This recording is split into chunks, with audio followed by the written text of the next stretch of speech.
Good morning and welcome to Morning Coffee Live. Forgot my light again. There we go. Need to stop doing that on stream. Hey, how's everybody doing today? Welcome back to Morning Coffee. Got a fun one to jump into today. Want to walk through, or at least start walking through some of the highlights of the 2024 Nielsen Annual Marketing Report, which I don't know if anyone else pays attention to, but I've always been rather interested in. So let me just get my screen up here. Okay, I'm just gonna dive right in. Let's see. Okay, Nielsen 2024 Annual Marketing Report: Maximizing ROI in a Fragmented World. What's shaping the year ahead at the high level? Four key global themes from the research. Spending optimism is up. Tactics and KPIs are misaligned. Digital dominance may hurt returns. And measurement confidence is high, but incomplete. Marketing's great balancing act. 72% of global marketers expect bigger ad budgets this year, um, up from 64% in 2023. And two-thirds of media budgets are going towards digital channels, with CTV, search, and retail driving the biggest increases. No huge surprise there. 38% of global marketers evaluate holistic ROI by measuring traditional and digital marketing efforts together. Interesting. We'll talk about that a bit, probably. Remove silos, boost impact. And there you have it. That's the Nielsen 2024 Annual Marketing Report. Okay, fine. We'll jump in. All right, here we go.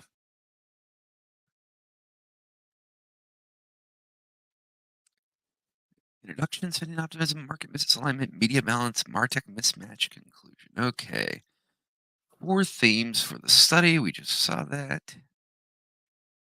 Spending optimism is up. Despite inflation, slowed consumer spending, and supply chain uncertainties, 72% of global marketers expect bigger ad budgets this year, up from 64% last year. No surprise there. Anyone who's been working in digital marketing for the last, oh, gee, even say 3 to 5 years will know that when COVID hit, a number of things occurred. One, people got scared, a lot of budgets got slashed, this and that, but even bigger than that was a whole new market emerged that didn't exist before the start of COVID, and that market was work from home. And what you saw was everywhere from computer manufacturers and networking manufacturers to companies like Slack, um, and all the way to things like desk chairs, keyboards, mice, monitors, uh, ring lights, everything you need to work from home and a run from home all of a sudden was in demand due to COVID. And marketing budgets ballooned like crazy to fill that gap. We had a brand new market. Everybody wanted to sell their products in it. And so you saw giant budgets coming in, and you saw high tech during COVID having some of the best performance in its history, the entire sector. Well, everyone knew at the start that it was a new phenomenon due to work from home, and that one of two things is going to happen. Either, and this is when we're talking the early days of COVID, either COVID's going to pass right away and it'll just go back to normal, just be a quick bubble, or B, this is going to carry on for a while and we're going to eventually hit the point of market saturation. And we ended up with the second. And what happened is you see the graphs, the tech companies, the furniture companies, everything related to work at home that they could build a story around work from home shot up with it looked like no ceiling, just growing hugely. Well, what happened right about a year and a half ago, year and a half ago, right in that range, two things started to unfold. One, things did start to open back up to the point where it wasn't just a work from home society anymore. But secondly, was the market got saturated. Everybody who needed a new laptop had one. Everybody who needed a new office chair had one. Everybody who needed a new hard drive had one. All of the work from home bubble was completely handled. All the people looking for something were able to get it. And then the demand that was created from this just dropped off a cliff. The demand was a short-term demand. It was only about 2 years. And so what you saw at the end when the demand dropped is companies realized it. They were a little behind. They lagged slightly, but not much. But they slashed their marketing budgets massively. We're talking they slash budgets anywhere from generally, in my experience, 40 to 90%. So we're not talking minimal changes due to the end of COVID, if you will. We are talking about massive cuts to the budgets. And what happened was that whole new market that had been created is now gone. It's either, I said, back to an office or it's just been taken care of. And the demand just fell out. So we had a 2-year spike, and you saw all the stocks, everything go crazy during that time. And at the end of it, people had to adjust back to what the new normal was. And that's been a slow process. It's been going on for, is it about a year and a half now? And they're starting to get there. So spending optimism being up is exciting. Yes, there's inflation and everything else, but that's not really what's been driving um, the marketing spend nearly as much as the after effects of work from home due to COVID. So 72% of global marketers expect bigger ad budgets this year, up from 64 last year. Good to see. The budgets I said were just falling out completely. There was nothing left to market for, and so it means that people are starting to get their feet back under them and figure out what to do. Uh, Next, marketing tactics and KPIs are misaligned. Couldn't say it better myself. Um, you see this constantly everywhere that the marketing tactics are misaligned to the KPIs. And what it is usually an issue of too many cooks in the kitchen, too many players, just too many people who are involved in a marketing campaign making the decisions um, versus having people making the decisions and others executing. Everyone's trying to just get things going. And you end up with two things happen. You end up with too many people all making decisions when nobody's actually monitoring the overarching strategy and making sure that everything aligns.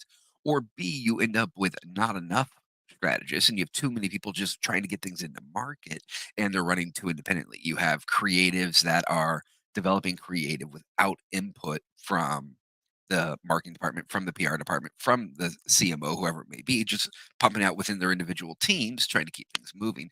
And you get siloed. And what happens when you get siloed is whatever your group's doing is all you're caring about, and you're missing the bigger picture. And so you see a massive misalignment between KPIs and marketing tactics. And it goes beyond just tactics to KPIs. I think it really goes to all the way up to the level of goals being misaligned with the strategies and tactics, not just the tactics being misaligned to the KPIs. So marketers' top KPIs are long-term full funnel ROI. As a general rule, that's pretty solid. If you can't show value, you're wasting your time. But however, 70% plan to prioritize performance marketing over brand building initiatives. This is something we'll probably see as this report goes on, and it's something you see far too much, and that is everyone's going for the low-hanging fruit, and you can't blame them. I mean, it's the easy wins, and every campaign just about you ever see, every new campaign, it's how do we get the low-hanging fruit? How do we get the low-hanging fruit? Makes a lot of sense. Within the market of available buyers, the people who will buy your product, the research says that generally only 2 to 3% of them are in the market to make a purchase at any given time, which means that the other 97% are people who will buy your product, but aren't ready at the moment. So you want to get to those 3% so you're not wasting your marketing dollars on the 97% who aren't going to purchase right now. It's a good short-term strategy, but that can't be all you do because, well, yes, you can pick some of the low-hanging fruit and you get a quick win from it. It does not lead to long-term stability, and you're always chasing your tail that way. You're always just chasing the next sale. When you do it like that, you end up doing just pure demand gen and lead gen effectively. No matter what channel or actual tactic you're using, it's all geared towards lead gen and demand gen, which is all fine and dandy, except for the fact that you're missing most of your market and demand gen and lead gen tactics costs a lot more.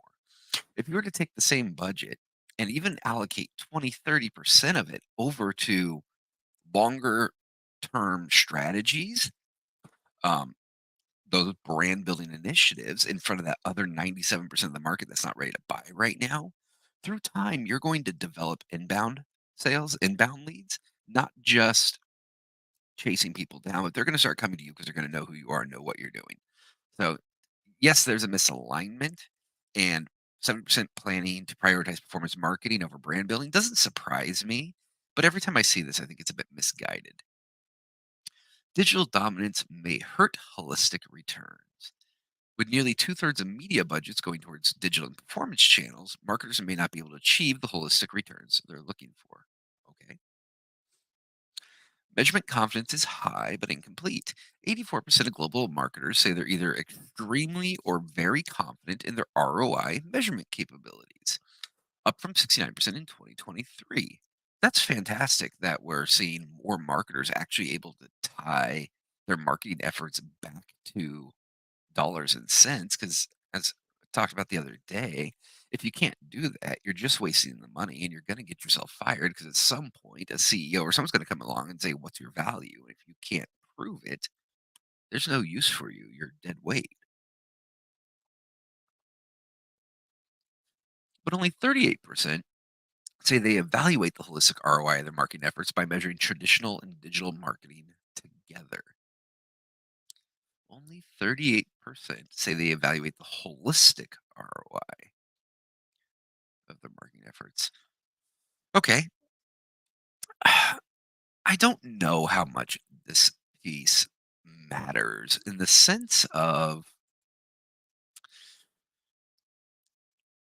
if you're not measuring I mean, you should be measuring your holistic ROI. Ideally, it just makes sense, right? Let's look at everything in, everything out. You can measure that. You can figure out what's doing what. But if you know all the individual pieces, if you know what you're doing in your traditional, you know what you're doing in your digital, and ideally by platform, and you have your ROI numbers for each and every platform you're running on, then you should know the holistic ROI of your marketing efforts. So to say that only 38% evaluate the holistic ROI of their marketing efforts, it tells me one of two things. Either A, they're not actually measuring all of their channels and all of their marketing efforts, they're cherry picking certain ones to measure. Or B, they have all the data and they're just not putting it together and producing a certain number, this being holistic ROI of combined channels. I don't know what's going on there, but either way, interesting. Spending optimism.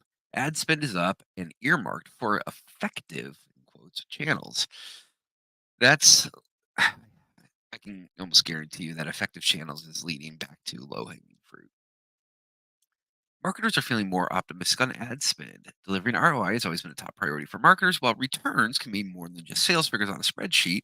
The unsettled nature of the global economy over the past few years has forced marketers to focus on revenue more than any other KPI. That's that low hanging fruit. It arguably is a good thing as long as it's not done in a vacuum.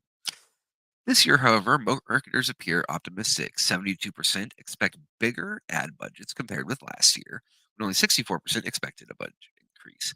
APAC in particular is particularly bullish, with 81% anticipating budget increases versus just 56 in 2023. So once again, coming out of COVID, everything tanked. I think people are starting to get their feet back under them. Companies are starting to figure out where they're landing now that the COVID craze is over, and they are getting back to their marketing. So let's take a look at the chart here. Anticipated budget changes across regions. Read as. So when you're reading one of these across, it's 72% of global marketers expect budgets to increase. Percentages may not sum to 100. Okay, fine. Um, so for example, global average means 64% of global marketers expect budgets to increase.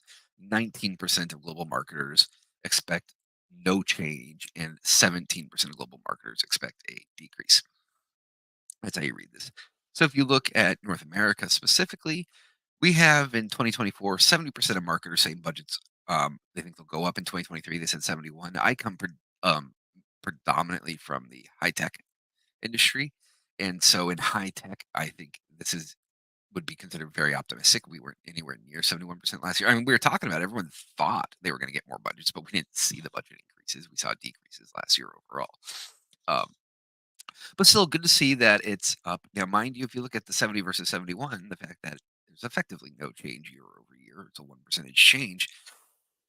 Tells me that in this industry specifically, within, or not, sorry, not within this industry, but what it tells me is overall, in North America, if there is no change, yes, marketers are still showing optimism. I don't know if the companies are following that with the dollars. As I said, the last year in 2023, there might have been 71% saying they expected increases. My experience was generally decreases across the board. So interesting to see how this plays out. Global marketers plan to increase digital spend. On average, global marketers plan to dedicate 63% of their budgets to digital channels, with social media, search, online video, and digital display accounting for the largest increases. For context, last year's respondents said they allocated approximately half of their budgets to digital channels. Expected budget changes. So, 72% of marketers think social media is going to increase, or they're going to be more budget towards social media, followed by search, followed by video online and mobile, then display online and mobile. Interesting to see video growth. People have been talking about the value of video for a long time and how it performs well, yada yada. It's always been a more expensive channel than display. So it is interesting to see that there's a people really seeing growth there. Um, email up, OTT TV and CTV doing pretty strongly, 53% an increase there. That's a channel that I'd say is underutilized and undervalued. Works really well. Podcast. Podcast is an interesting one. I mean, what I'm doing right now is arguably a podcast. Whether you want to call it, whatever you want to call it, at the end of the day, it's basically a podcast. They've been around a while now. They have grown. We've gotten some greats out there that are huge. Um, where does this matter? Well, where podcasts come into play, specifically in marketing, beyond like what I'm doing right here, is that's a great avenue for leaders, founders, inventors, people in companies who are thought leaders, who have something to talk about, something interesting, hopefully more interesting than me. My wife told me I bored her to sleep the other night, um, watching the show specifically. Uh, Podcasts are good for someone who has a story to tell and has a following. Or if you don't have a following, you're going to have to build one to go with it. It's a tough channel. It takes a lot of effort. I mean, I'm doing a fairly low effort podcast here with the live stream. And even this eats for a generally right around a 30-minute stream, eats an hour and a half to 2 hours a day, I would say, or close. I could get away with about as low as an hour.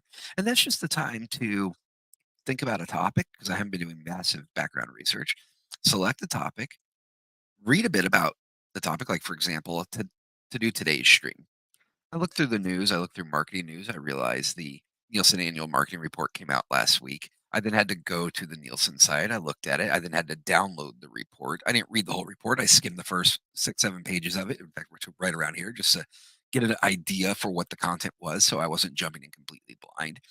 Then I have to set up the stream, everything else. That takes another 10 minutes, get everything going. As you all know, I forget to turn my light on, and then that takes another section of the stream. But you then do your stream.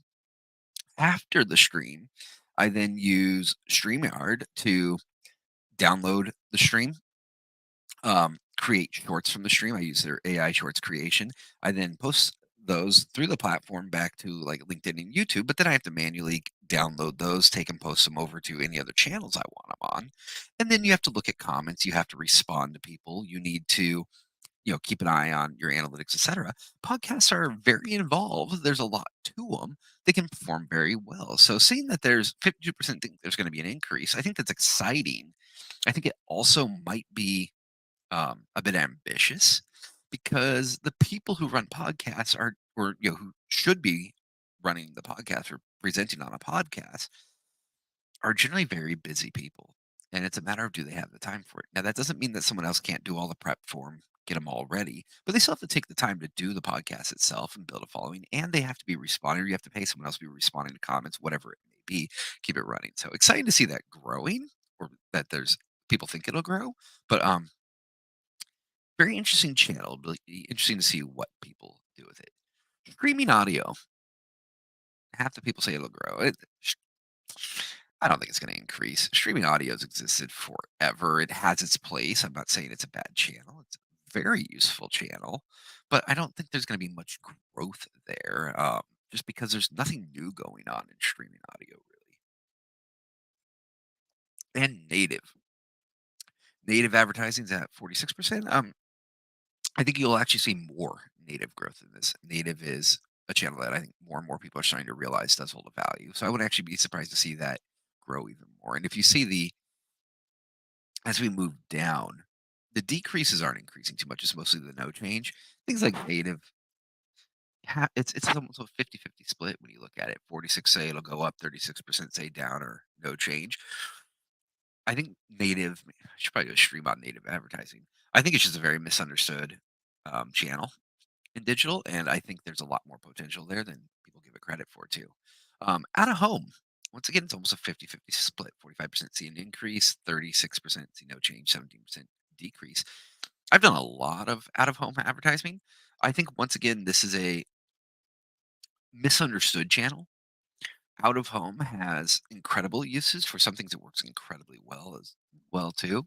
Um, but it's not dying in my opinion. And so while it's lower in the list, I think there's a lot of room for out of home to grow. Direct mail, this one I think is more a SMB tactic overall. It's not that the big guys can't do it, the giant enterprises, but I think overall it tends to live more in the SMB realm where you're location based, community based. And the reason for that is to send direct mail. You do it by neighborhood, by zip code, geo targeting. Um, And with that, it's not cheap. You're putting something physically in the mail and sending it out to people, usually via the postal service. And in doing so, you have to pay for that. You have to select your location. And so, where that's very useful is you have oh, here's the large scale example of that Bed Bath and Beyond. Everybody knows their 20% off coupon. It expired. They'll still take it. 20% off a single item. One of the greatest direct mail marketing campaigns ever run because everybody got their 20% coupon in the mail. They ran to Bed Bath and Beyond to buy something. They'd use it on the most expensive item. And what it was a single item, 20% off, and it brought people in the door. Back way back when in my early college days, I actually worked at Bed Bath and Beyond, and I would say 90% of customers that I saw in the store had that ad with them when they walked in the store. So it can definitely work at large scale. But where you also see a huge value to this, and I think it's underutilized, is smaller local. You open a new restaurant, mom and pop. You open a liquor store. You have you know, a local hardware store. Anything where you're just serving your local community is a great spot to use direct mail. The postal service has a program where you can out a paper on a template basically. You can just build it in design, whatever it might be. You can fill it out in a template, you can send it in with a payment, and the postal service, and what you do is you get your flyers printed, they get stacked in these certain bundles. You take those with a certain number per bundle, you fill out the paperwork, you take those bundles, and the post office will take them and deliver them for you in your local area.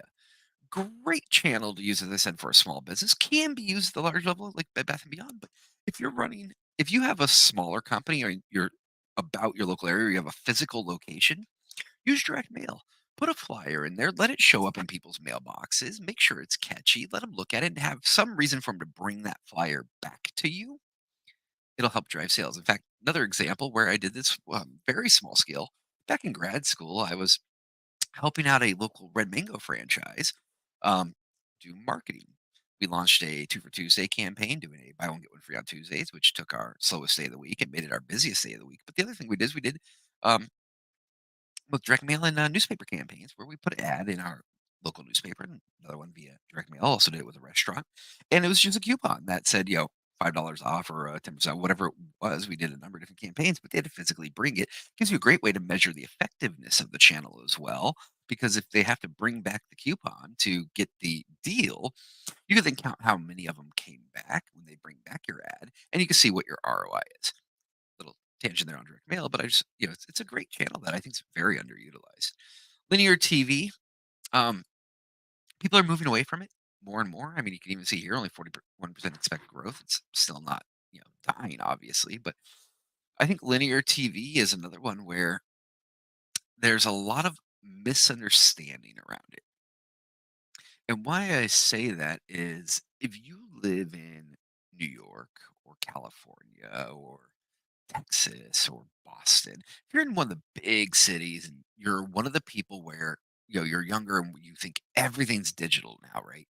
You know, my TV, for example, I have all the streaming services. I don't have cable. Never been a cable guy. There's a lot of us that aren't big on cable. We don't watch normal linear TV very often. Well, the mistake that a lot of marketers make is they think that everyone's that way, that nobody watches linear TV anymore, that linear TV is dead. It's not. Linear TV is still going strong. In fact, if you get out of the big cities and out of the tech hubs, you'll find that linear TV is still generally one of, if not the number one of the highest consumed forms of media. It's still expensive. Linear TV's always been pricey, but linear TV and broadcast media is still an incredibly useful channel.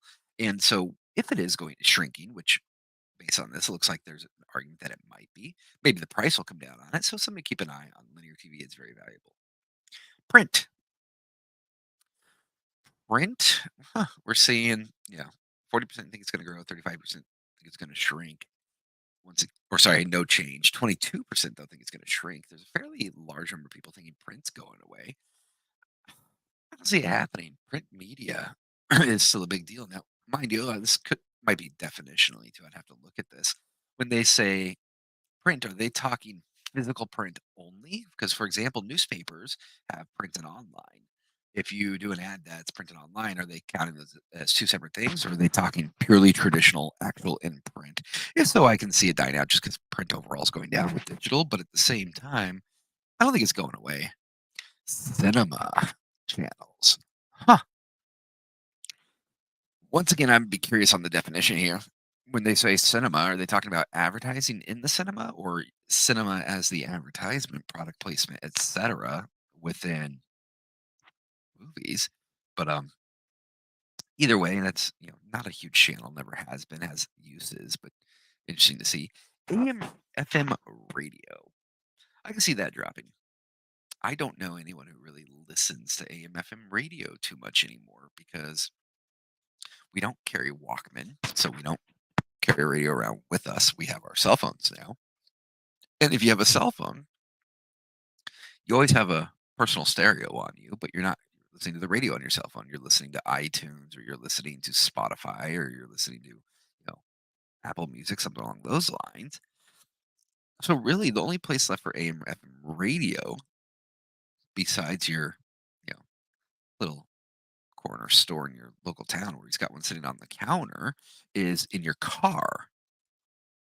How many people listen to AM FM radio in their car anymore? Well, I used to. My wife still does, but I bought a new car a couple of years ago, and my car has CarPlay, where my phone just seamlessly connects to my car. So I found the same music I listen to on my phone, being Spotify, Amazon Music, Apple Music, all that kind of fun stuff, is now what I listen to in my car as well.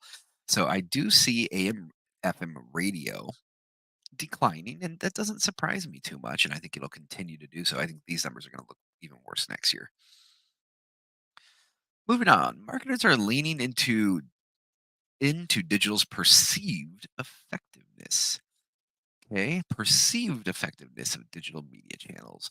In terms of media mix, marketers around the world remain committed to increasing their spending across select digital channels, attributing the continuing shift to higher perceived effectiveness. Interesting that everything's around perceived here. I think you could measure effectiveness if you really wanted to. Okay. Perceived effectiveness. So 79% of global marketers view social media as or as extremely or very effective. Okay, so purple is extremely effective. Very green is moderate. Dark green is slightly or not at all. 80% of marketers think social media is effective. The 20% who don't, I don't know what they're thinking because social media is obviously incredibly effective. Search marketing. Interestingly, search, I would say, is probably more effective than social in many ways, but it depends on what for. For branding, social's much better. But when it actually does come to conversions and that low hanging fruit we were talking about before, search is the best channel for that because that's people actively looking for something. So the fact that only 72% think it's extremely effective, I think there's a 28% who aren't quite sure how to do a Google Ads campaign. Um, Video, online, mobile. Yeah, once again, we do see people saying it's effective. Video, display. This is not the same story that we're seeing everywhere else. So the story everyone always hears is that, oh, video outperforms. Video performs better than display. Video is better than display. And very, very recently, we've started to see a shift back going, oh, no, display is as good as video, and video is not all it's cracked up to be. But that's very new, I would argue. The fact that marketers put them about equal, I would disagree. I would argue that video is far more powerful than display, but not always. I mean, obviously, it depends on your content, this and that. But just interesting to see that people are putting display on par with video. Mind you, if that were the case, display is a hell of a lot cheaper to do than video, both for production and for placement. So if it were really the case that video and display were about the same effectiveness. Now, mind you, they might not be judging them against each other directly. I'd say cut video entirely, right to everything display. You get better bang for your buck, but I just don't think that's going to hold true in reality. Email, extremely effective, very effective, 60%. Email can be a very effective channel. It's also a hard channel to be very effective on.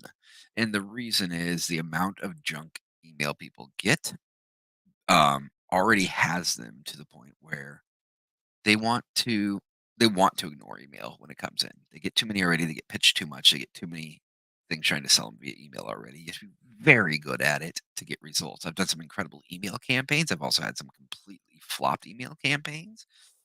The truth is it's a tough channel. It works, but it's a very tough channel. So I'm not surprised to see only 60% say it's extremely effective because it's a lot harder to pull off an email campaign than it is, say, a social media or a search campaign.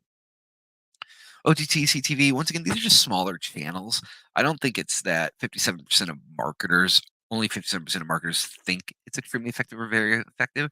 I think it's only 57% of probably the polled marketers have even played around in OTT and CTV to even really know what it is. Um, but we'll see. Podcast, I'd say it's fair. For 16% to say it's slightly or not at all effective, I think that's a stretch. But once again, podcast has a lot of challenges to it. Streaming audio, native. Once again, I think just streaming audio doesn't. I'm surprised even 58% say it's extremely effective because I don't think streaming audio is that big of a channel even used by people. I'd expect this to be, the bottom one. Um, Interesting. And then once again, native. 27% say moderate, 56% say very, 15% say slightly or not at all. I think it's a misunderstood channel. I think native is could be far more effective than that when used properly. Global marketers plan to up retail media network investments. The planned increases in search and CTV follow a familiar trend in recent years, driven by perceived effectiveness and growing usage. More recently, the rise of retail media networks as a lucrative channel has marketers readily adding them to their media plans. In 2024, nearly 70% of global marketers say the importance of retail media in their plan is more important than it was a year ago. Industry ad spending forecasts for the year are similarly optimistic, as several leading media investment companies are predicting ad spend growth ranging from 4 to 7%. They also expect retail media, search, and CTV to drive the biggest increases. Okay, importance of retail media in 2024. 64% of marketers say it's going to be more in America, 35% same, and 1% less. And it looks like those numbers kind of hold fairly true around the world. Hmm. Retail media is becoming more important to media strategies than a year ago. I have to see where that goes. And then we jump into how social media and search spending measures up. Um, Gonna wrap it up right here for today. I think tomorrow we will pick it back up and continue. This report has a little ways to go, and I think there's gonna be some more stuff.